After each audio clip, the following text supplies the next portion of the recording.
Dia de l'Esport, al capdavall el que venim és a commemorar el que estem treballant des de les dues institucions, la Fundació Trinidad Alfonso i la Generalitat, per a que siga algo habitual i tots els dies i no només un a l'any.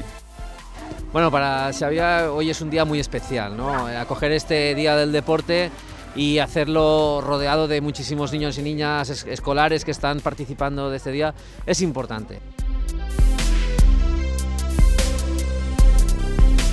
Estos días son importantes porque le da visibilidad a lo que es el deporte más allá del fútbol, que es lo que todo el mundo conoce, y sobre todo que sea la temática de deporte adaptado es conocer algo más que el simple hecho de hacer deporte, sino también cómo nosotros los paralímpicos intentamos adaptarnos para poder hacer los mismos deportes en las mismas condiciones.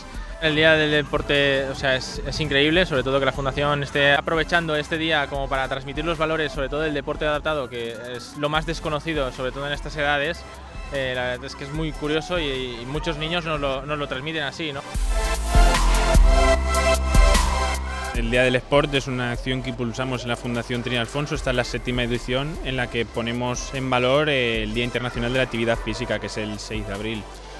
Este año tenemos una gran participación, cerca de 1000 centros educativos han adherido a la jornada y más de 20 localidades han propuesto a sus centros hacer una acción conjunta en sus instalaciones.